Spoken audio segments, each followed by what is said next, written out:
When Canon announced the development of the EOS R1, the press release stated, by combining the new image processing system and deep learning technology to an advanced degree, Canon has achieved high speed and high accuracy subject recognition. For example, subject tracking accuracy has been improved so that in team sporting events where the subject or multiple subjects intersect, the target subject can continually be tracked even if another player passes directly in front of them.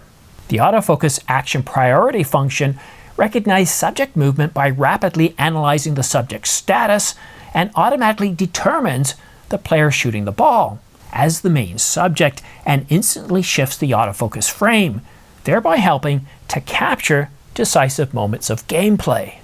But unfortunately for us, the press release didn't go into details as to how this new autofocus priority mode works when tracking the subject, how it does it, how it treats different sports differently from others, basketball from soccer, from hockey, from football. It's really a bit of a mystery. But in Canon patent filing JP 2024-077437, filed on November the 28th, 2022, and published June the 7th, 2024, Canon provides us with further details on how it goes about tracking the subject. Figure 1 provides us with the logic control of the lens unit and many different components and programmed routines that work together, including the lens, the aperture motor, zoom control, the zoom motor, focus control, and the diaphragm along with the diaphragm control unit. But reading the detailed description of this patent application wasn't as forthcoming as other patent applications. It was kind of like, well, if you've ever read a reference manual. Reading a reference manual is much like reading a dictionary. It tells you how individual items work or defines them. It's just like if you memorize the dictionary, it's not going to teach you how to read and write English. It's just going to teach you what each of the words means. However, in this section of the patent application, where we get into the scope of claims, well, it's a little more forthcoming. For example, in a group motion scene, in which many subjects have the same motion pattern, which means that they're all heading in the same direction, such as, well, soccer, for example. The camera, in this case the R1, identifies the leading subject as the main subject. However, in sports where many human subjects move in the same direction as the ball, such as soccer or basketball, the leading subject isn't necessarily the main subject. Having scanned through the patent application, we can see the responsibility for this new autofocus subject detection priority mode. It has to do largely with two chips, the image sensor and, of course, the image processor. But the Canon EOS R1 has a new chip, the, what was it called, the Digic Accelerator? I'm not exactly sure how this chip functions. I've seen various patent applications, and I'm assuming that this chip also provides some deep learning capabilities embedded within the chip, very similar to Sony's AI processing chip. So we're seeing the responsibility of this function being shared across many different chips working together. And as you can see by figure 1, an awful lot of pieces are working together to make this happen. And an advantage of some of the aspects of this invention is to provide an image processing apparatus, aka sensor, and an image processing method capable of determining the appropriate subject as the main subject. And I know the patent application machine translated Japanese legalese and engineering speak leaves a little bit to be desired. But the one thing I know you're asking, because many of us aren't going to be buying the Canon EOS R1, from what we've seen from the latest leaks on this camera, it's really aimed at professional sports photographers, for fast action shooters, and some wildlife photographers. But the master of everything, the jack of all trades, is shaping up to be the Canon EOS R5 Mark II. So could we see this autofocus capability in the R5, in the upcoming R5? It's certainly possible. It's certainly plausible. We don't know too much about this camera. We know that it's getting a whole new redesigned 45 megapixel stacked full frame sensor. And with that whole new design, it could incorporate the same autofocus priority mode. That would require an update to the image processor, which the Canon EOS R5 is going to get a new image processor. But is the R5 Mark II going to get that same Digic Accelerator chip? It's certainly possible. When Sony came out with the A7R5 with that AI processing unit, pretty much every single camera after that came out also with the image processing unit, sorry, the AI processing unit. So I think it's certainly plausible we could see this in the Canon EOS R5 Mark II, as well as the Canon EOS R1, and maybe even the R3 Mark II if Canon so decides to bring out an R3 Mark II. And according to Canon rumors, if this camera does come out, it will be coming out in 2025. But this patent application doesn't stand on its own.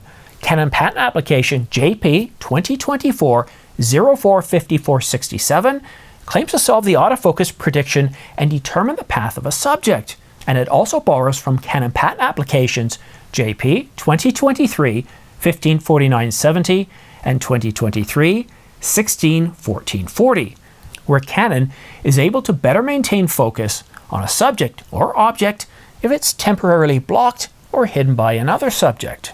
And for regular viewers of this channel, this isn't really a surprise. I've been talking about Canon patent filings for the past 6 months because there was very little in terms of leaks and we were getting flip-flops, we were getting contradictory information. But as you've seen, as we've focused on the patent applications, all that research by Canon, published by Canon in their patent applications, is shedding light into a window of what we can expect to see in these cameras. And that press release by Canon validates what we talked about. And so we're able to take all that information and see this recent patent application further giving us details as to how this new autofocus priority subject mode works in sports like basketball and soccer. And to be able to see that, well, it takes not just one patent application, but a whole series of them. So we definitely see this happening in the Canon EOS R1. The only question is, are we going to see this in the R5 Mark II? And even if we do see this in the R5 Mark II, while it sounds great, the marketing stuff always does, the press release always does, we never have what we call one of those honest press releases that say, hey, we really think this is going to work and we've tested it and it works most of the times, but there are going to be certain situations where you're going to want to use manual focus or do this and this and this. No, the marketing speak, the press releases always talk about, how should we say, the best case scenario and how wonderful everything sounds. Unfortunately, until we get cameras in our hands, until we get an official announcement, until we have people who have been given this camera to be able to tell us what it's like to be able to shoot at the Olympics, what it's like to be able to shoot at the NBA, soccer, and even hockey, we don't know how well this is going to work. But for me, I'm visioning, based on their press release, how it could potentially work. And having read all the patent applications, it sounds like Canon has done an awful lot of research, at least over the past 2 to 3 years, on how to predict the path of subjects, on how to recognize a subject and track that subject, even if they're temporarily obscured by another subject or object, whether that subject or object moves temporarily out of the frame or back into the frame, and is able to not only track that subject, but able to predict their path. And you see, that's why patent applications are so important because, well, I'm not speaking from conjecture of what I think could happen. I'm speaking from what Canon has said in their patent applications. And sure, one patent application could just stick on a shelf and not be used.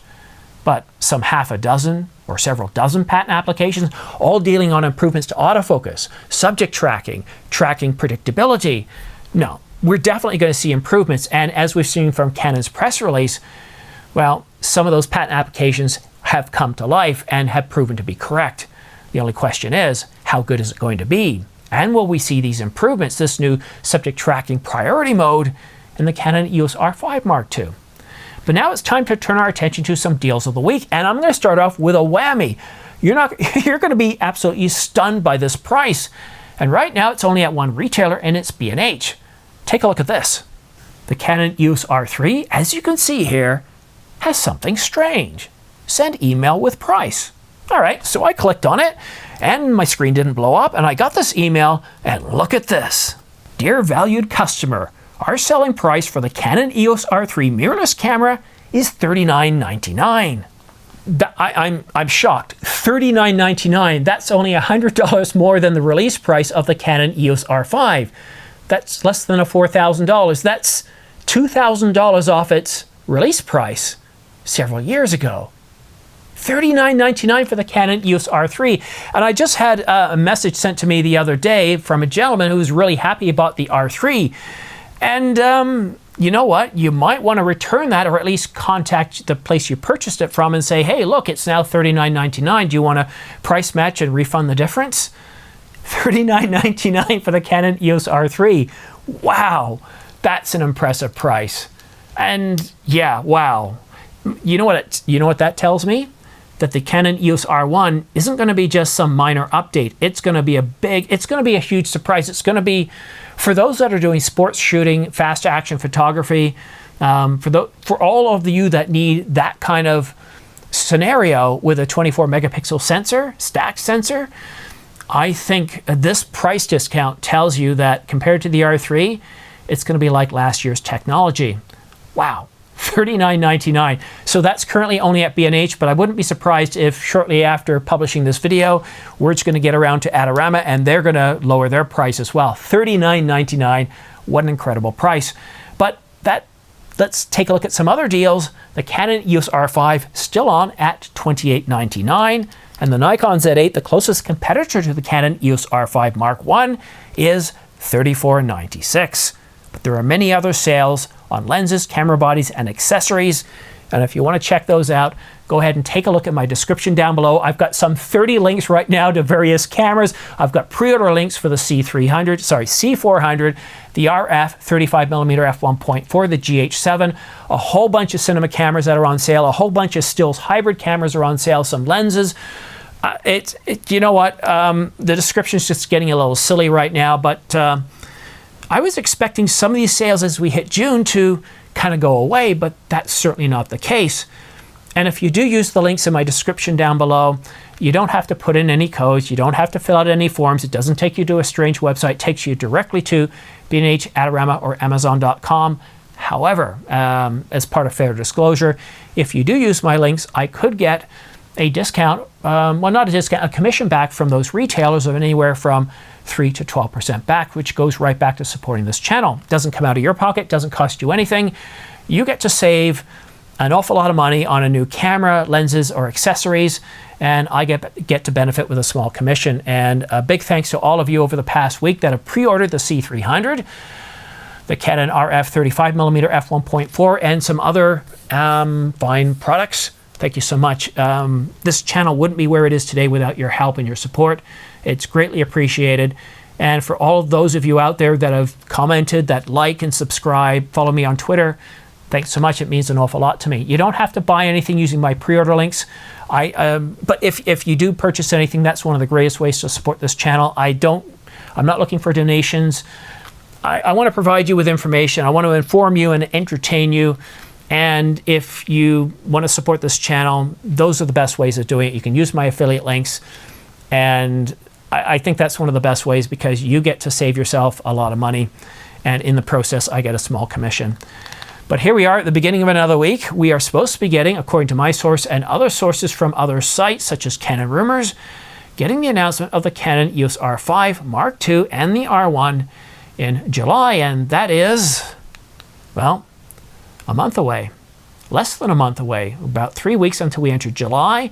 What I heard from one source is that we're probably looking at mid-July, but at this point, that hasn't been validated, but we aren't too far away, so I wouldn't be surprised if we start to get some more leaks coming out this week. So stay tuned, subscribe, follow me on X, and choose all notifications. But if you don't want to, that's fine. You know how YouTube is. Once you watch one video, they're going to keep recommending stuff to you, even if you don't even like the content. That's the one thing about the YouTube algorithm that kind of irritates me a little bit. I clicked on one, it was a dating video. I didn't even realize it from the thumbnail. I clicked on it and I'm like, this is not for me. And then even now, 2 months later, I keep getting these recommendations for the state of dating in 2024, and I just don't care. Anyhow, enough of me rambling on. Thank you so much for tuning in. Have yourself a great week, and we'll see you again soon. Most likely, very, very soon.